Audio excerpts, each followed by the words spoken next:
los Hebreos. Si se dan cuenta, hemos estado estudiando esta epístola y pretendemos obviamente terminar esta epístola de a poco, nadie nos apura.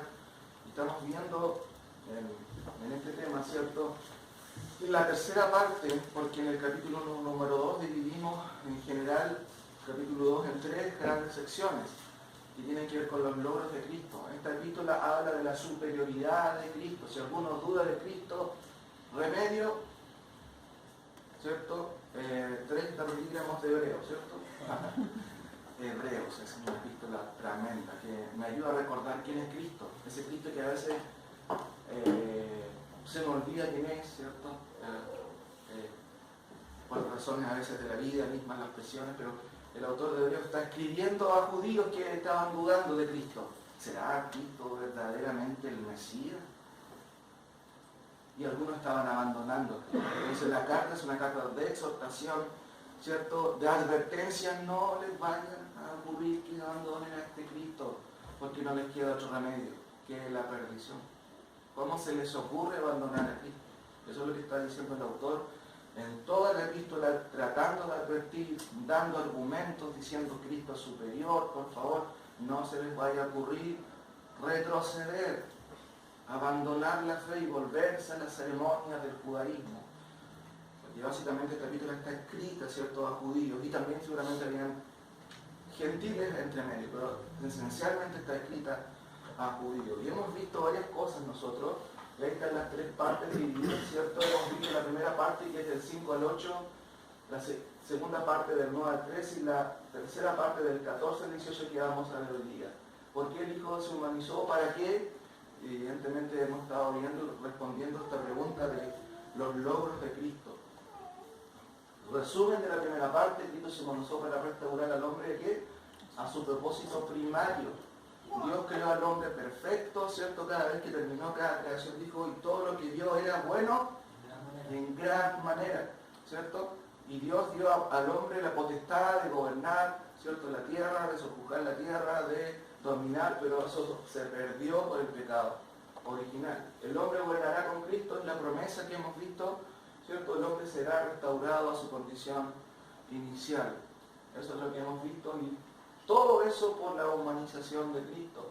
En la segunda parte vimos 3 aspectos generales, los aspectos de la sustitución. Recuerden que Cristo es un sustituto, no es un ejemplo.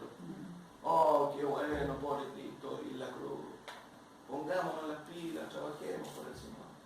No, Él no es un ejemplo para que tú te portes bien o vivas una vida religiosa. Él es un sustituto. Es tu sustituto frente a la ira de Dios. ¿Cómo vas a enfrentarte a Dios si no tomas en cuenta a Cristo como sustituto? Una persona que es sustituto, ¿cierto? Yo, si me presentara ante Cristo, ante Dios, ¿cierto? Cristo es mi sustituto, yo me escondo en Cristo, porque la ira de Dios cayó sobre Cristo. Y si yo quiero librarme de esa ira, tengo que abrazar a Cristo, creer en Cristo.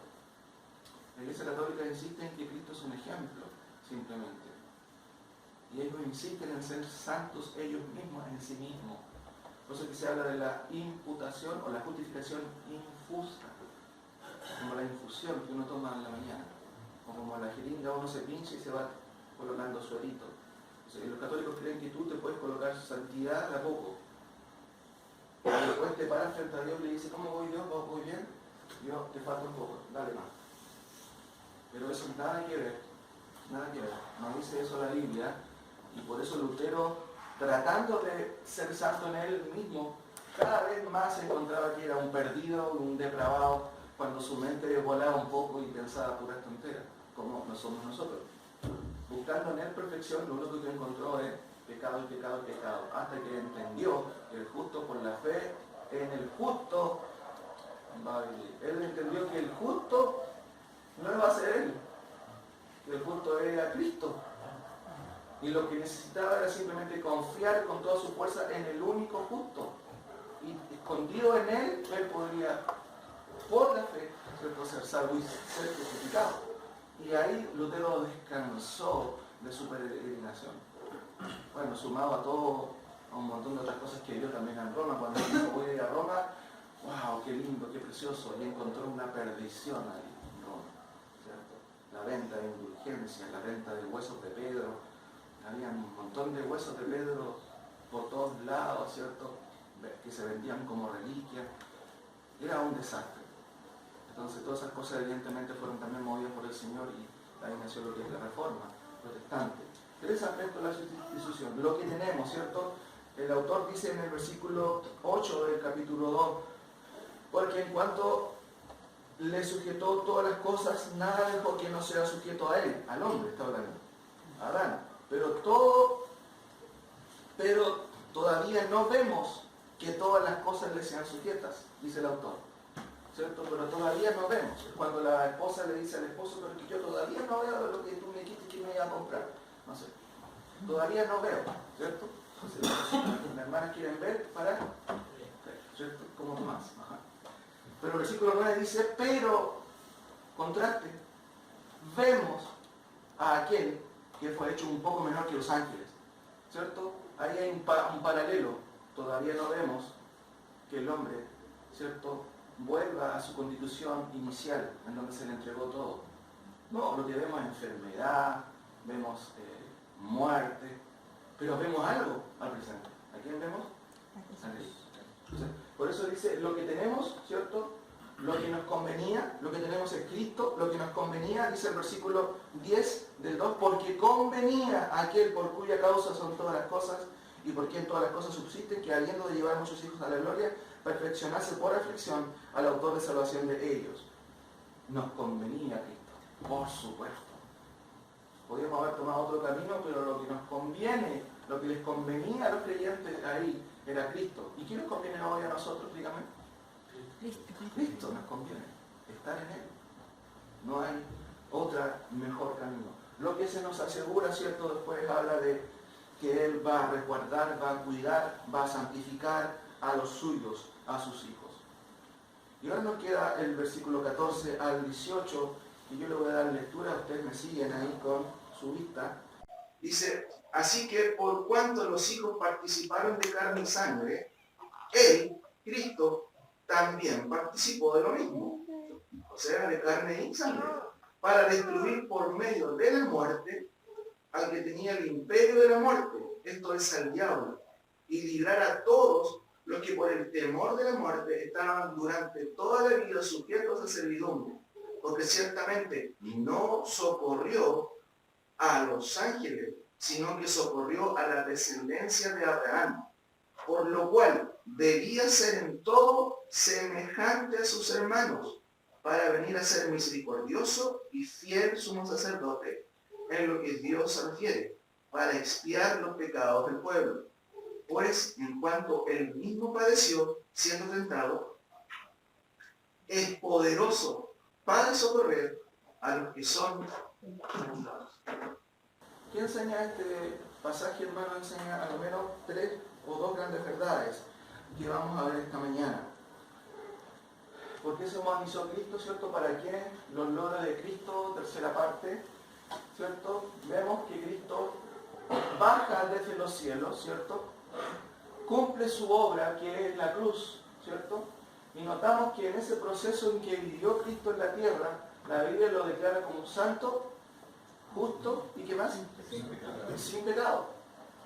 Por eso que Él cumplió la ley a perfección.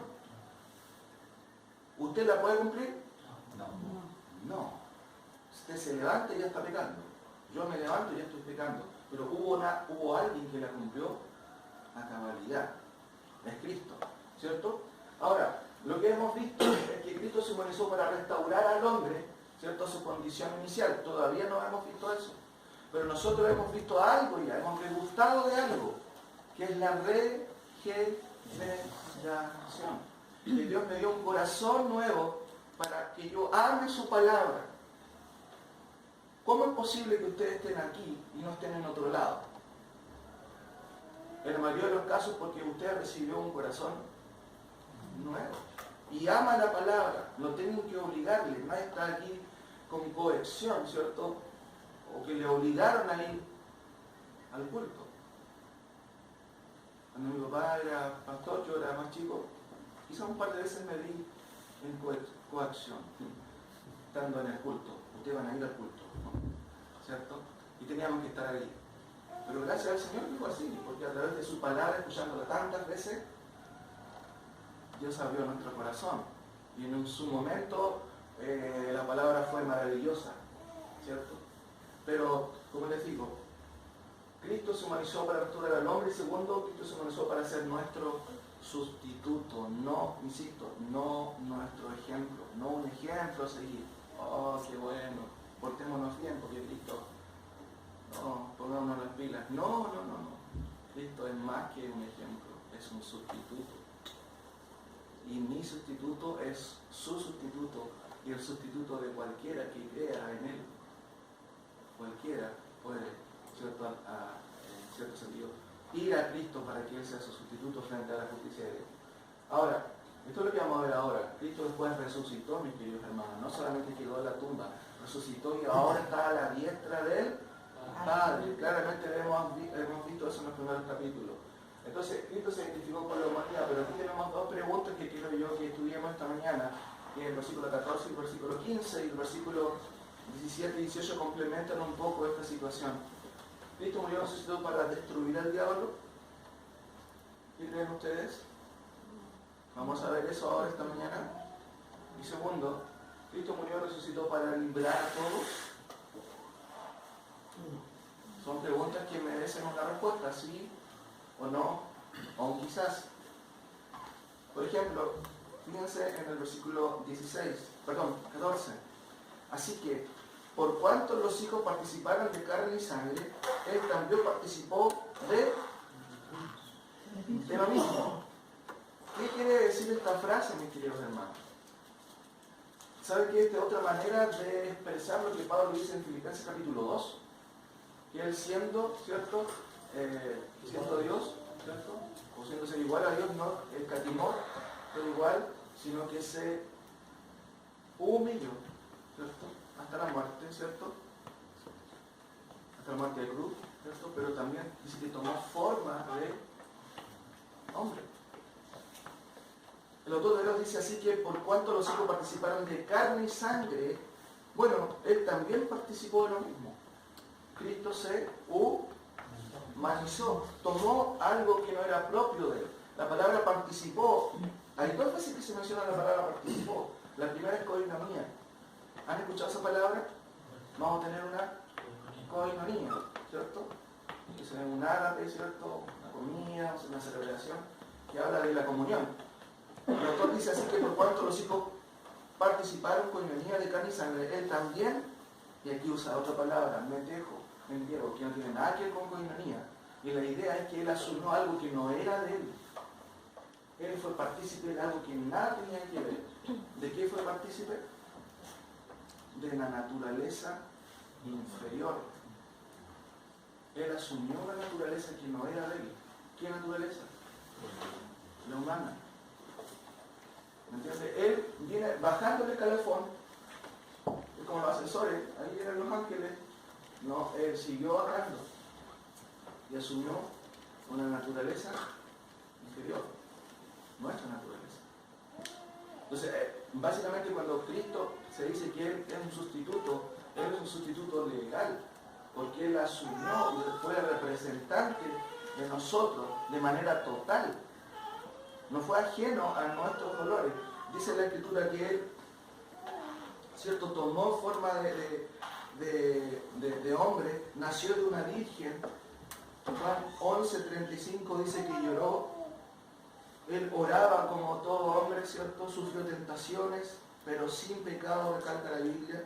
Juan 4:6 dice que se cansó, dice que tuvo sueño, dice que adoró al Padre, igual que los creyentes, se enojó en una ocasión, sintió celo santo, pasó por tristezas, además, hermanos, pasó por hambre y también tuvo sed.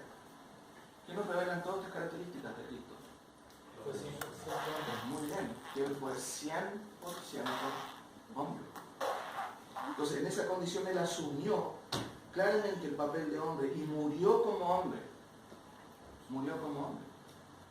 Él no fue, digámoslo así, una persona que no se identificara con nosotros. Fue tal su identificación que Él asumió cuerpo humano. ¿cierto? En contraposición a lo que decían los gnósticos en el primer siglo. No, Cristo no tiene cuerpo.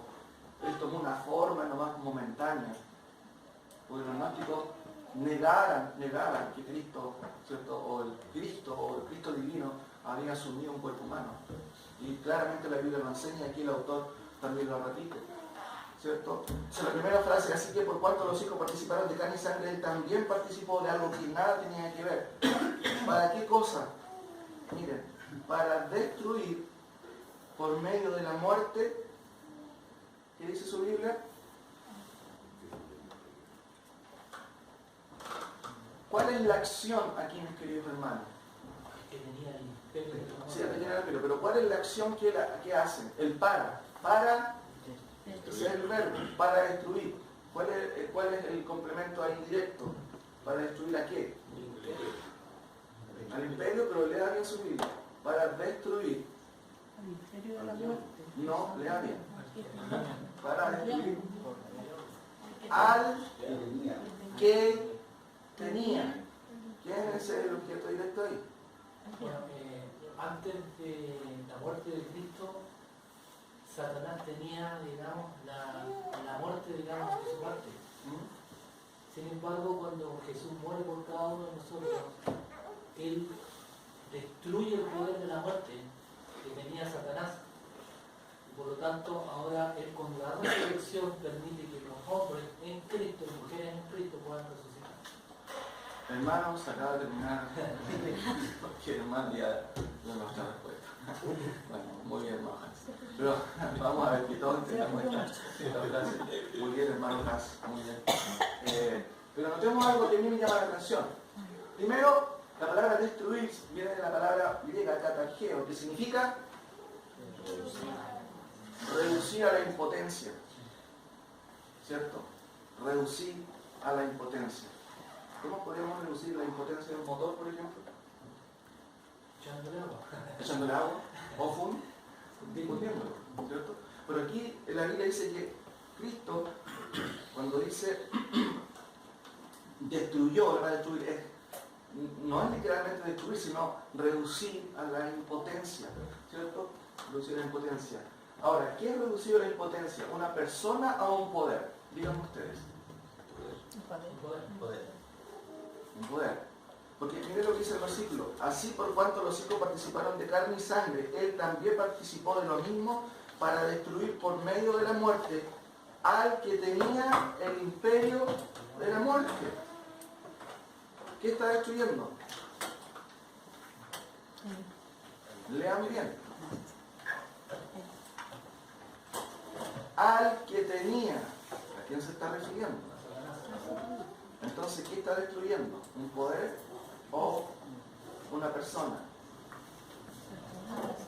No sé si me entienden la lectura, pero fíjense, voy a leer de nuevo. Comprensión simplemente de la lectura, miren. Así que por cuanto los hijos participaron de carne y sangre, él también participó de lo mismo. ¿Pero para qué? Bueno, para destruir por medio de la muerte, ¿cierto? Porque Cristo murió, al que tenía el imperio de la muerte. ¿Quién tenía el imperio de la muerte? Satanás. Pero dice para destruir al que tenía. Al que tenía. ¿Quién tenía ese poder? O sea, ¿quién está destruyendo? Satanás. ¿Estamos claros en eso? ¿Ahora? ¿Todo bien? ¿Sí? Pero miren lo que pasa.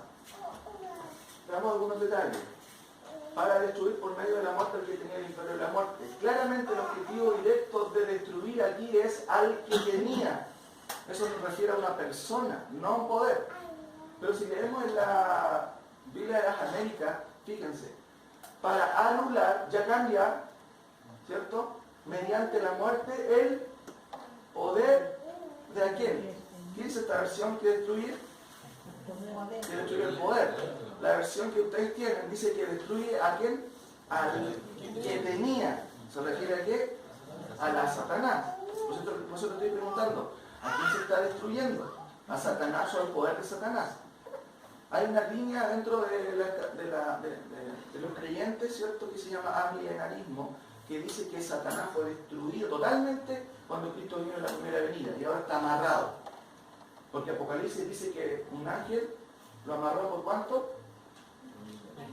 Por 1000 años. Y ellos creen que Eso sucedió en la primera venida.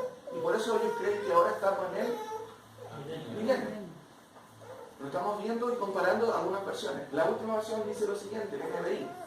Cambia destruir por anular, que son sinónimos. Pero dice, para anular mediante la muerte al que tiene el dominio de la... ¿A quién se refiere? ¿A quién va a anular? ¿Al poder o al que tiene el dominio? En este caso a Satanás. ¿Ven las diferencias? Pero al final es lo mismo. ¿Cómo? Al final... Mira, pero aquí hay a lo menos 3 diferencias. Y una de las cosas que nosotros hacemos cuando estudiamos la escritura es usar obviamente nuestra comprensión, nuestra reflexión para entender qué es lo que quiso decir el autor. Porque estas 3 versiones dicen algo diferente y les voy a dar un ejemplo. Al que, ¿cierto?, tenía el poder, esto se refiere a la persona. Aquí dice el poder, destruir el poder. Esta dice al que tiene. Esa es una segunda diferencia, pero hay una tercera diferencia en el verbo, tener. ¿La encuentran? El que tenía y tiene estar presente. Muy bien, hermano Iván. La nuestra versión dice al que tenía. ¿Qué nos sugiere esa conjugación? Que ya no tiene poder. Que ya no tiene el poder. Y ahí podemos construir una tremenda teología. Satanás no tiene poder ahora. ¿Podemos decir eso? Está anulado, quedó sin pega. Pero otra versión dice al que tiene. ¿Cuál es la implicancia de que ese verbo esté presente? Que todavía Muy bien, que todavía está funcionando. Si mira otros pasajes, ¿qué creen ustedes? ¿Satanás quedó destruido? ¿No está trabajando o está trabajando? Pero nuestra Biblia dice que destruyó al que tenía el poder. ¿Se dan cuenta que es importante escudriñar las escrituras y profundizar en su palabra? ¿Se dan cuenta? Vamos a terminar aquí ahora. No, ahora, fíjense en lo siguiente. Ahí está el verbo, por supuesto. Para destruir por medio de la muerte al que tenía el imperio de la muerte. No sugiere que ya no lo tiene. Y sugiere que se está destruyendo a Satanás.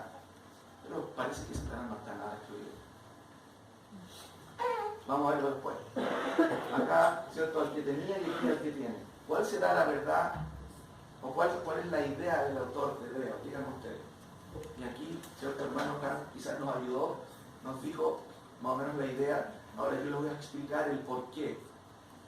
¿Cuál es la idea original? Todos ahora van a ser alumnos, ¿cierto? De griego 1 y vamos a entender qué es lo que dice la lectura original del texto. Notemos algunas cosas. Leamos todos juntos.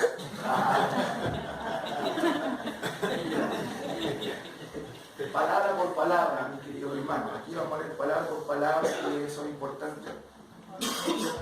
Gina es una partícula que significa para qué, de propósito. Para día también es una preposición que significa por medio. Tú, tanatú, es la muerte. Dice así. Para que por medio de la muerte. ¿Estamos bien hasta ahí? ¿Todo claro? Muy bien. Para que por medio de la muerte, catargese, ¿cierto? Que básicamente ahí es la conjugación del verbo catargeo, que es reducir a impotencia.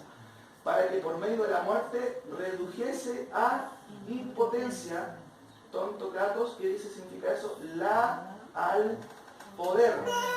Miren, ya tenemos algo ahí. ¿Qué se está reduciendo a la impotencia? ¿La persona que tiene ese poder o el poder de esa persona? Escucho ahí con voces calladitas. El poder que tiene esa persona. Hasta ahora estamos viendo eso. Eso es lo que dice el texto original. Al poder, porque kratos significa poder o dominio. Eso es sustantivo. Eso significa poder o dominio. Y catargese, ¿cierto?, significa reducir a la impotencia. Ahora nos queda la segunda parte. Ejontas es el verbo y se traduce como tener. ¿Estará en futuro? ¿Estará en presente? ¿Estará en pasado? Miren, porque para que por medio de la muerte redujese la impotencia, la al poder es un poco tosco eso porque es un neutro, pues eso se traduce al poder que tiene. Es un presente en el original. Es un presente, por lo tanto, presente activo participio del verbo ejo. Presente testigo, participó. Es algo que él está actuando todavía. Pero se redujo a la impotencia algo que es su poder, pero que tiene todavía. No que dejó de tener, que tiene de la muerte, ¿cierto? Esto es al diabolón. Diablo. Entonces, ¿qué se redujo a la impotencia? El poder que él tenía a través de la muerte y que ejercía sobre ¿quiénes? Sobre los humanos, pero ¿saben? No más sobre los creyentes. Satanás sigue actuando, mi querido hermano. Sigue actuando. Pero la cruz derrocó su poder sobre usted y sobre mí. ¿Por el poder de quién? De Cristo. Ahora, avanzo un poquito. Recuerden esto. Cristo murió y resucitó para destruir al diablo, al poder del diablo, sobre los creyentes. Pero Satanás va a ser destruido cuando, de acuerdo a la cronología, ¿cierto?, de Apocalipsis, al final de la segunda venida, al final del milenio, en el juicio del gran trono blanco. Satanás ya fue condenado. ¿Saben dónde? En Génesis 3:15. Ya fue sentenciado. Ese es el proto evangelio. Pero el golpe que le dio Cristo fue tremendo en la cruz. Porque despojó, redujo a la impotencia el poder que él tenía sobre la muerte, ¿cierto? Y en donde tenía supeditados a todos. Eso significa que los creyentes al presente no estamos bajo la esclavitud de Satanás, mi querido hermano. No necesita usted liberación. Tengo un problema, hermano, necesito liberación. Miento mucho. ¿Cómo se llama eso? ¿Demonio o pecado? Pecado. Pecado se llama, no necesita liberación, necesita confesar sus pecados. En muchos sectores se hace liberación todos los domingos para liberar a las personas de pecados, simplemente. Si confesamos nuestros pecados, Él es fiel y justo para perdonarnos y limpiarnos de toda maldad. Ese versículo está dirigido a creyentes, mis queridos hermanos. No hay conversos, a creyentes. Ahora, avanzo un poquito. Mira lo que dice un autor, a fin de que pudiera quebrantar el poder de aquel que detentaba o que manejaba el poder de la muerte, o sea, el diablo. Una traducción podría ser la siguiente: así también él participó de la muerte para mediante la muerte poder reducir a la impotencia el dominio o poder que tiene de la muerte. Esto es al diablo. O sea, una de las cosas que se redujo a la impotencia fue el poder de Satanás sobre quién. Y aquí vamos a ver, ¿sobre quién? Sobre los creyentes. Pero él sigue actuando, ¿sobre quiénes? Sobre los no creyentes. El Dios de este siglo, dice Efesios, Corintios, cegó el entendimiento. ¿De quiénes? De los incrédulos. ¿Para qué? Para que no les resplandezca el Evangelio. No significa nada para mí. No ven, están cegados. No que estaba destruido Satanás. No. Satanás sigue activo, pero fue despojado de su poder y de su supeditación hacia los creyentes. Ya no tiene ese poder. Colosenses, mira, acompáñame a Colosenses, una cita paralela. Colosenses 1:13, hablando de Cristo, dice, el cual podría liberarnos. ¿Cómo dice su Biblia? Nos ha librado, es un acto del pasado. Lo hizo. ¿Dónde hizo eso? En la cruz. El cual nos ha librado de la potestad, del poder de las tinieblas. Y más encima nos cambió de casa. No una casa de subsidio, sino una casa de primera clase. Dice que nos trasladó a dónde, mis queridos hermanos, al reino de su amado.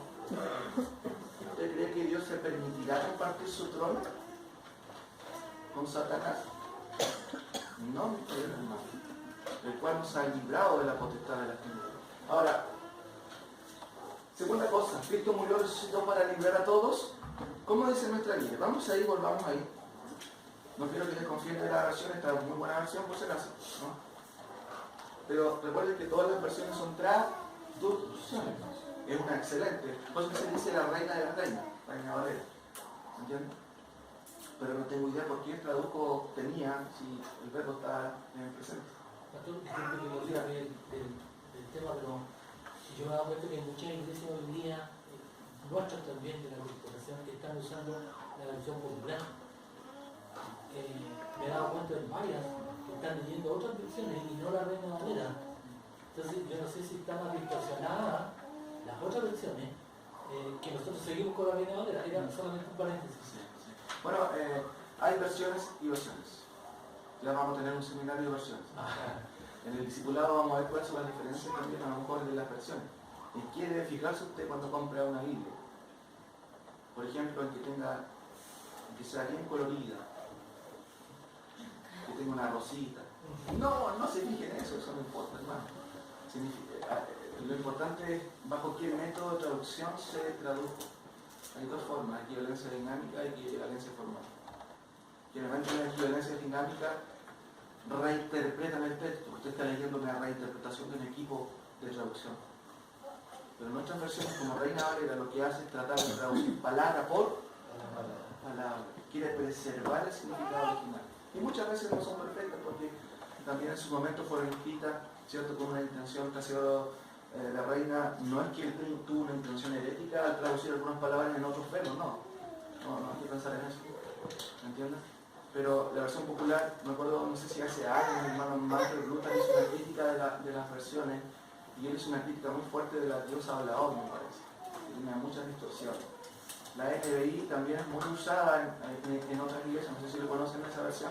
A mí no me gusta la NBI por muchas cosas y de eso he escrito algunas cosas acerca de eso, pero hay que ser equilibrado en dos aspectos, o sea, un pequeño paréntesis, no demonizar las Biblias, no, estas son satánicas, ¿me entiendes? No necesariamente son satánicas, pero sí otras se han traducido bajo un principio que no es muy correcto. Porque abandonan las palabras, no le importan las palabras. NBI básicamente se traduce por el principio de equivalencia formal, que dice que la inspiración básicamente no son las palabras, son las ideas. Entonces por eso se les permite ahí exportar palabras, sacarlas, usarlas. Entonces eso hay que tener ojo con eso. Reina Valera sigue siendo una muy buena versión. Obviamente uno la usa para consultar y consulta otra. Y aquí nos sirve para entender más o menos la idea. Pero aquí también hay otra cosa que a mí me llama la atención, que quizás sin mala intención los autores quizás cambiaron un poco. Porque la pregunta nos dirige a eso. Cristo murió, resucitó para librar a todos. El versículo 15 dice, y librar a todos los que por el temor de la muerte estaban sujetos a servidumbre. Hermanos, en realidad todo el mundo ha estado sujeto, ¿cierto?, al temor de la muerte. Bueno, uno pregunta a la gente, ¿tú le tienes miedo a la muerte? Quizás nos falta lo que dice. No le tengo miedo a la muerte, ¿escucha eso, no? Sí. O sea, muchos de ustedes quizás no le tienen miedo a la muerte, porque no han entendido qué significa la muerte, que es separación total de Dios. ¿Entiendes? Pero la idea aquí es, Cristo libró a todos, porque la palabra librar no solamente en la Biblia se usa de salvar, sino también se usa de preservar. Dios preservó a todos. O tenemos que entender el todos en el contexto, buscar un antecedente en el contexto, ¿a quién se está refiriendo con todos? A los suyos. Hermano, nos está dando una opción. Todo significa todos los suyos, ¿cierto? Por lo que le coloca, todos los suyos. Es que si fuese la palabra todo, caeríamos en el universalismo del catolicismo. Claro, también No sería correcto. puede surgir esa posibilidad. Ahora, Cristo murió resucitó para librar a todos. De acuerdo a otros textos paralelos, se inclina más hacia solamente los salvados, los hijos de Dios. Claro. Ahora, por eso es que tenemos versículos y versículos, por eso siempre es importante ver el contexto. Pero aquí hay algo interesante, mi querido hermano. Fíjense que y librar a todos, ¿cierto? Y librar a todos, aquí hay una cosita dice la frase que dice esta primera parte, ¿cierto? Esto es un verbo que significa librar y este es el pronombre que se usa aquí. Pero aquí hay un pequeño detalle. Y dejar en libertad, tutus, así se lee, tutus. Cuando la palabra todos está en la traducción, generalmente la palabra griega es pantos o paz. Y aquí nos vemos enfrentados a otra palabra. ¿Cuál es? Tutus. No totus, como en el supermercado. Tutus. ¿Qué significa tutus? Ahí está en el recuadro. ¿Lo alcanzan a ver? Es un pronombre demostrativo plural. Inmediato. ¿Sabe cuál es la traducción? ¿Lo alcanzan a ver? Estos. Esa es la traducción literal del texto. ¿Cambia todos a estos? Veamos un poquito quiénes son estos en el contexto. 2.10. Vaya ahí y leamos su Biblia, 2.10. Porque convenía a aquel por cuya causa son todas las cosas y por quien todas las cosas subsisten, que habiendo de llevar a muchos Hijos. ¿quiénes son estos en el contexto? Muy bien, eso es lo primero, hijos. Pero ahí hay otro pronombre interesante. ¿Cuál es? En el mismo versículo 10. Ellos. Recalca, ¿cierto? Nuevamente una relación de intimidad. Ellos. Versículo 11. ¿Cómo dice? Le va a subir ahí, ponga atención. Porque el que santifica y los que son santificados, de uno son todos. Por lo cual no se avergüenza de llamarlos hermanos. ¿A quién está llamando hermanos en esa perspectiva, digámoslo así, soteriológica de Cristo? ¿A quién? ¿A todos? A los hijos. A los hijos. Veamos ahí. Todos. Hermanos. A eso se refiere. Versículo 13. Lea que dice el 13. Y otra vez yo confiaré en él. Citando un salmo, ¿cierto? Y de nuevo, he aquí yo y los hijos que Dios me dio. Que estuvimos viendo la clase anterior. ¿Quiénes son estos aquí? Los hijos que me dio. Mire, vamos Juan solamente un momento. Juan 6.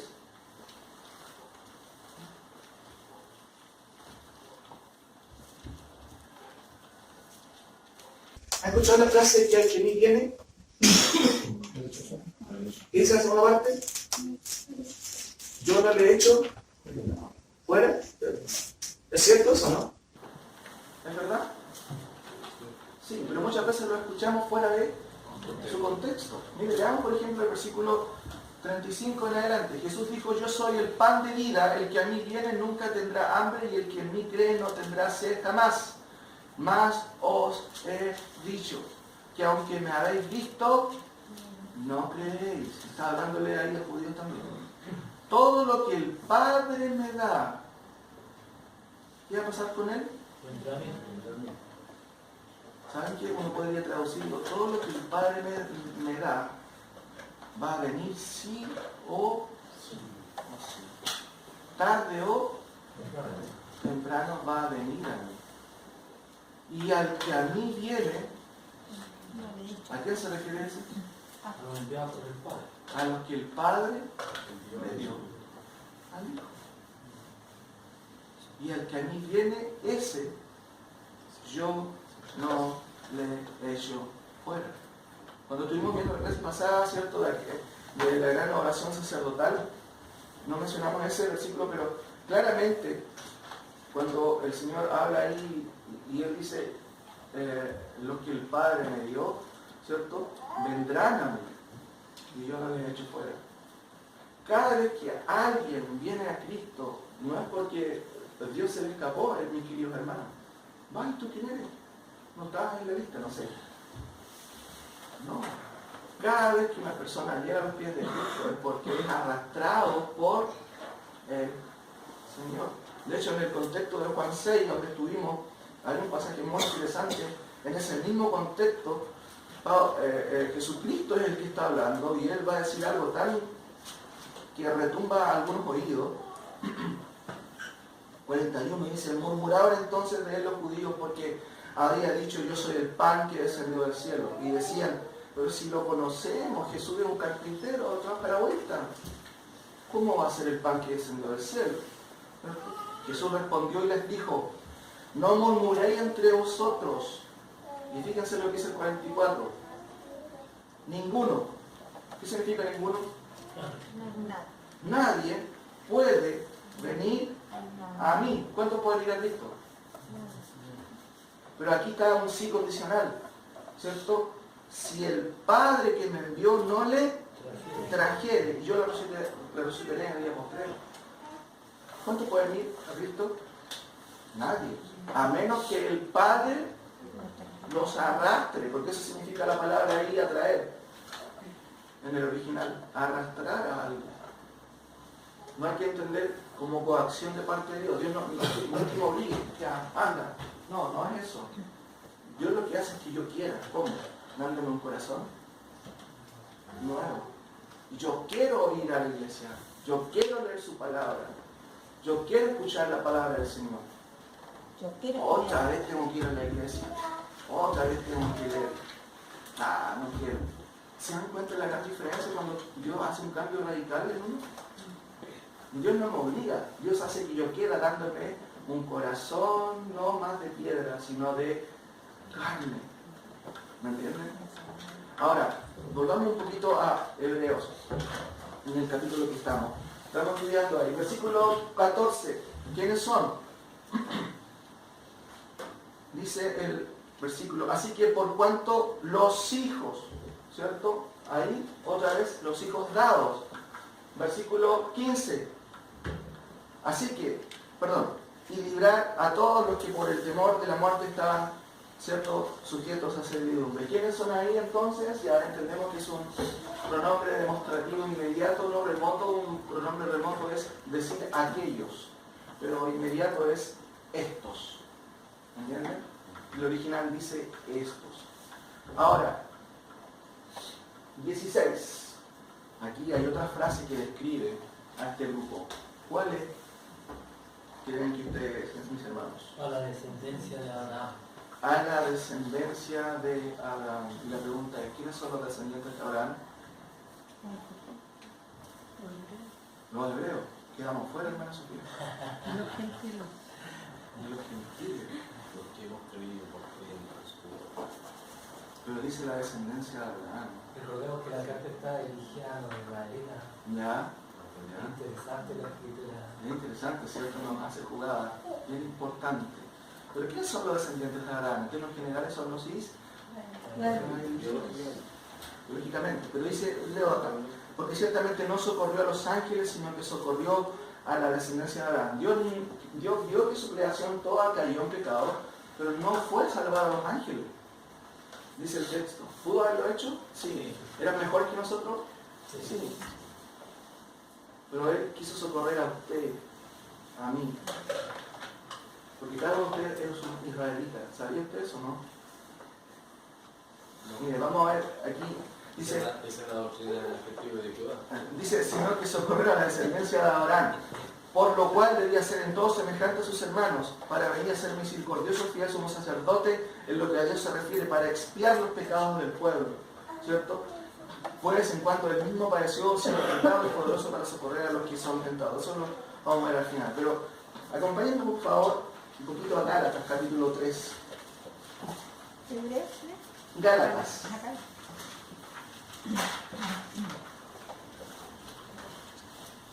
Capítulo 3, versículo 6 al 9. Fíjense lo que está haciendo el autor de Gálatas, que es, ¿quién? Pablo, ¿cierto? Pablito. Pablo está hablando también, fíjense cómo empieza el versículo 1. Amable, ¿cierto? ¿Cómo dice? Interesante, ¿eh? Imagina yo un día llegando acá, lautarinos insensatos. Se dan todo. Ellos son. Oh, Gálatas insensatos, ¿quién nos fascinó para no obedecer a la verdad? ¿Se parecen a quiénes? A los hebreos, que estaban dudando de quién, de Cristo y de la superioridad de Cristo. El texto dice, oh, Gálatas insensatos, ¿quién nos fascinó? Qué interesante la palabra fascinó. Es como deslumbrar. Es cuando están los flash. ¿Y qué pasa con un flash? Se Encandila. ¿Qué pasa cuando los conejos los encandilan? Se paraliza. Adiós conejo. ¿Cierto? Ya está frito. Pero, ¿y nosotros nos encandilamos a veces por cosas? A veces sí. Y quedamos bastante ocupados. Y nos afecta en nuestra vida espiritual. Porque hay cosas que nos encandilan tanto que no nos deja avanzar. Los gálatas eran insensatos porque también querían abandonar a Cristo, querían volver al judaísmo, querían volver a la práctica de la circuncisión. Hay un montón de cosas. Y él dice, oh Gálatas insensatos, que nos fascinó para no obedecer a la verdad, a vosotros ante cuyos ojos Jesucristo ya fue presentado claramente entre vosotros como crucificado. Él, su perfección, no tienen que hacer rituales, basta. Eso es lo que dice el autor. Después sigue el autor hablando. Ahora dice, tantas cosas habéis padecido en vano, si es que realmente fue en vano. Aquel pues que suministra el Espíritu y hace maravillas entre vosotros, ¿lo hace por las obras de la ley o por el oído de la fe? Así Abraham, y aquí está la clave, hermanos, creyó a Dios y le fue contado por justicia. Abraham era judío, ¿cierto? ¿Cierto? Sí. No. El padre de la fe era judío, ¿sí o no? No. ¿Traduciría el auditorio aquí? Que no digo nada. No, mis queridos hermanos, Abraham no era judío. Venía de Ur, de los caldeos, era más pagano que babilónico. No era judío. El padre de la fe no es judío. Los judíos no entienden. El padre de la fe no es judío. Pero podríamos decir que el primero. Por supuesto, el primero, pero se dan cuenta que el archivo de Israel nace de alguien que no es judío. Qué interesante. Ahora, miren, así Abraham creyó a Dios y le fue contado por justicia. Saber, por tanto, que los que son de fe, ¿qué dice su Biblia? Estos son hijos de Abraham. Entonces, ¿quiénes son los hijos de Abraham? ¿Los que tienen sangre israelita? No. La que son- ¿Quiénes? la que tiene Los que tenemos la fe de quién? La fe de Abraham. ¿Que creyó en quién? En Dios. Nosotros igual lo mismo, pero ahora está Cristo. Dios puso a Cristo como propiciación por nuestros pecados. Nuestra fe debe descansar en Cristo. Mira lo que dice el texto. Y saber, por tanto, que los que son de fe, estos, otra vez pronombre ahí demostrativo, ¿cierto? Inmediato. Estos son hijos de Dios. Y la Escritura, previendo que Dios había de justificar por la fe a los gentiles, Dios de antemano la buena nueva a Abraham diciendo, en ti serán benditas todas las naciones y aparte los chilenos. ¿Cierto? Amén. Y hay una nota al margen que dice menos los argentinos. No, mentira. Perdón por no darle. No. Queremos mucho a los hermanos aquí. Tengo un amigo argentino que se llama Alejandro pastor. Pero dice, fíjense, en ti serán benditas todas las naciones, de modo que los que son de la fe son bendecidos con los creyentes de Abraham. Entonces la pregunta es la que estamos resolviendo, ¿cierto? La descendencia de Abraham, Gálatas 3:19, los que son de fe. De hecho, Pablo en la epístola a los romanos dice que no es judío quien viene de Abraham. Está relacionado también con la fe. Pasaje capítulo 9, 10 y 11. Tremendo pasaje. Ahora, mis queridos hermanos, ¿quiénes son estos? Ya sabemos quiénes son. Notemos al presente y con esto estamos terminando. Dice la Biblia lo siguiente: el Dios de este siglo, ¿qué dice? El entendimiento de los sinceros para que no le resplandezca la luz del Evangelio. ¿Entienden? La palabra segó es un verbo que es un auristo, que significa que es una acción que Satanás hizo y está activa ahora. Satanás cegó el entendimiento de los sinceros para que no le resplandezca la luz del Evangelio. No significa nada para mí, dicen esto. Bueno, esto es trágico, pero al ver las noticias y ver la imprudencia del pastor Soto, ¿lo vieron en la semana? Así es. Sí. La Biblia dice que el cielo del Señor no debe ser contencioso. ¿Qué es la palabra contencioso? Que busca pelea, que busca pugna, y él hace eso. Pedro dice que nosotros debemos dar, ¿cierto?, respuesta a nuestra fe con mansedumbre. ¿Qué más? con respeto y mansedumbre ante todo aquel que os demande razón de vuestra fe. Razón. Muy pocas razones da él. Y él ignora también que el hombre natural no percibe las cosas que son del Espíritu. Hermanos, tener una teología mala no es solamente tener una teología mala, es tener una praxis mala. Cuando yo no entiendo o tengo un concepto errado de la Escritura, mi conducta es errada. ¿Me entienden? Por eso es que cuando la Biblia dice que cegó el entendimiento de los incrédulos, no piensen en mis queridos hermanos, que eso se refiere a los incrédulos. Hay mucha gente que se reúne los días domingos y están cegados, siguiendo doctrinas, siguiendo tradiciones. Si hace la mejor forma que tiene Satanás en táctica de cegar los entendimientos, no es afuera. Es haciéndole creer un cristianismo alternativo, como los repuestos chinos cuando te va a comprar, ¿sí o no? Y los mantiene supeditados a una instancia, una vida cristiana que no tiene nada que ver con lo que dice la Escritura. Eso es lo peor. La oración del pecador, por ejemplo, nuestro hermano Khan, el domingo pasado predicó acerca de eso también. ¿Cuántos daños ha hecho a la iglesia? No se trata de negar lo que han hecho muchos hermanos en el pasado, que con buena motivación, ¿cierto?, predicaron el Evangelio, pero que con quizás un poco de responsabilidad no estudiaron tanto y decretaron salvación a miles de personas cuando jamás han sido salvos. Y muchos de ellos son esclavos de eso, pensando que van directo al cielo, cuando de verdad van directo al infierno, porque repitieron una oración. Por eso, mis queridos hermanos, es tan importante que la Escritura sea expuesta con fidelidad. Y lo que dice la Escritura. ¿Qué se dice acerca de los policías cuando les enseñan a detectar billetes falsos? ¿Qué es lo primero que tienen que conocer? El billete verdadero. Nosotros debemos conocer a ciencia cierta qué es lo que dice la Escritura, para que entendamos, esto es un error. Es un problema muchas veces en nuestras iglesias, mis queridos hermanos. Mira lo que dice otro versículo. El príncipe de la potestad del aire del espíritu, del aire, el espíritu presente que ahora opera, ¿se acuerdan lo que dice al final? Sobre los hijos de desobediencia. ¿Está descansando Satanás? No. Otro versículo. El gran dragón, ahí faltó la N, perdón, el cual engaña a las naciones. Es interesante porque Apocalipsis es un libro profético futurista de lo que va a acontecer en una visión, pero él usa el presente para decir, él todavía está engañando a las naciones. Pero miren, hermanos, con esto terminamos. Cristo, Génesis 3.15, es el primer protoevangelio, ¿cierto? Que nos dice que Satanás iba a dañar el calcañar de quién? De Cristo, pero Cristo ¿qué iba a hacer?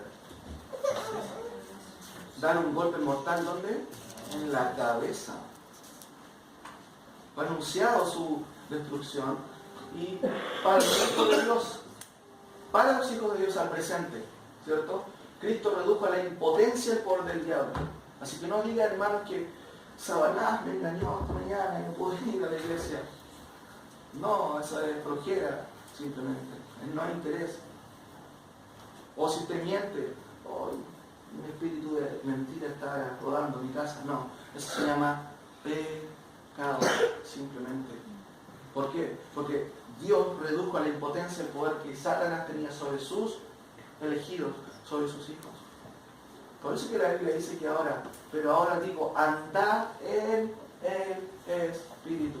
Gálatas, por ejemplo, miren, vamos a Gálatas así súper rápido. Gálatas capítulo 5 al final, hablando un poquito de los frutos del Espíritu. Gálatas 5:16. Digo pues, andad, es un imperativo, modo imperativo, no es una sugerencia. Bueno, si quieren, anden en el Espíritu. No, es un mandamiento. ¿Y quién obedece a ese mandamiento? Solamente quienes son hijos de Dios.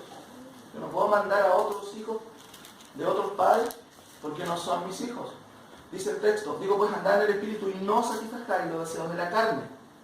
Pablo, ¿cuáles son los deseos de la carne? Responde, porque el deseo de la carne es contra el Espíritu y el Espíritu contra la carne, y estos se oponen entre sí para que no hagan lo que quisieren. Pero si soy guiado por el Espíritu, no estáis bajo la ley.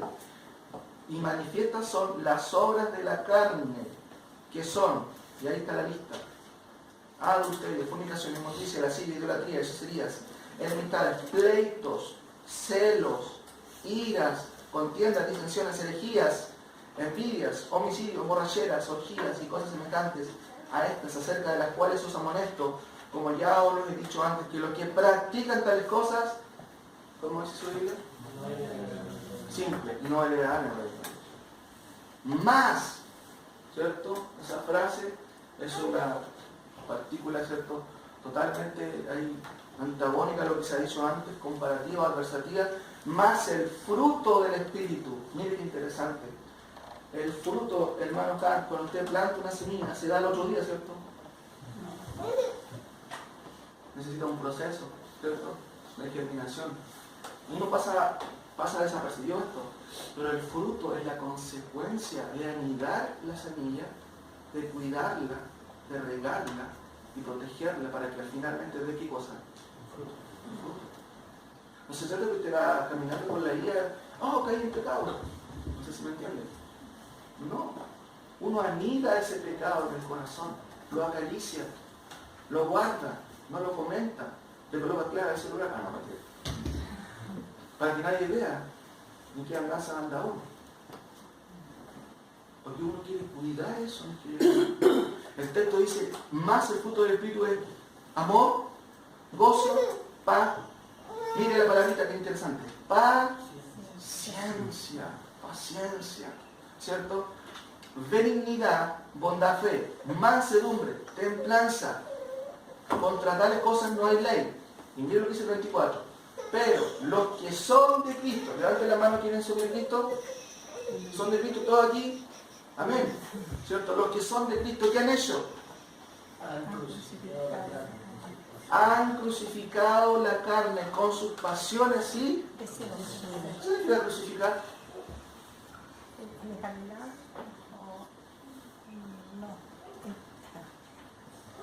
Es tomar esas pasiones y clavarlas en la cruz. Y mueren ahí.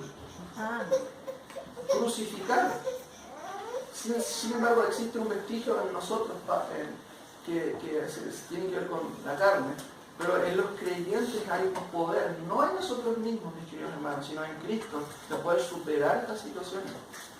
Por eso es que Romanos dice, los que son hijos de Dios, estos son guiados por el Espíritu de Dios. ¿Y dónde te va a guiar el Espíritu de Dios? ¿A la carne o al Espíritu? Al Espíritu. Y no lo evangelicemos tanto. En la práctica, el Espíritu Santo me va a guiar a obedecer al Señor. Me va a guiar a agachar el moño cuando tengo la razón, pero quiero imponerme. Me va a guiar a ser humilde. Me va a guiar a responder con sabiduría. Me va a guiar a ser sabio en mi respuesta. Me va a guiar a hacer la voluntad del Señor. Me va a guiar a estudiar su palabra. Cosas prácticas. Conductuales totalmente. Porque los que son de la carne, pero los que son de Cristo han crucificado la carne con sus pasiones y deseos. Si vivimos por el Espíritu, bueno, entonces andemos también por el Espíritu. Si decimos que el Espíritu mora en nosotros, bueno, que se note que el Espíritu Santo está en nosotros. Ahora, Cristo redujo la impotencia y el poder del diablo, y segundo, Cristo los libró de la servidumbre de la muerte. ¿Libró a quién? A los hijos. A Dios. La pista está libre para usted, para que haga su vida cristiana como debe hacerlo.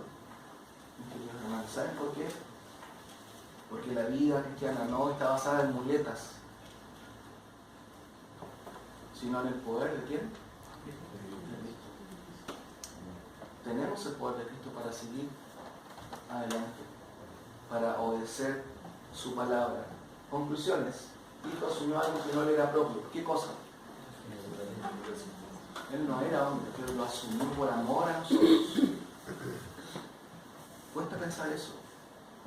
Esta doctrina se cuestionó mucho en el primer siglo. Mucho. ¿Cómo es posible que la deidad se humanice? Se persiguió. Los testigos de Jehová en el día de hoy son los referentes que cuestionan qué cosa es justamente esta doctrina. Segundo, Cristo redujo la impotencia de los poderes de Satanás ¿sobre quién? Sobre sus hermanos, sobre los hijos, sobre quién Dios ha rescatado. Pero ¿saben que Satanás sigue activo o no? ¿Sobre quién? Sobre los incrédulos, que Dios cegó el entendimiento de ellos.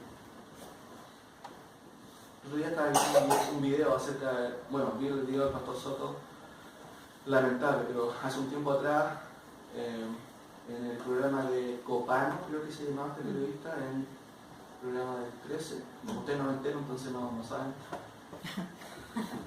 No quiero ver así. Es un programa, ¿cierto?, donde él invitaba y él invitó a un pastor presbiteriano que se llama Jonathan Muñoz. Quizás yo no estoy de acuerdo con él en la forma en que hace la liturgia, pero él es un pastor muy preparado. Muy preparado.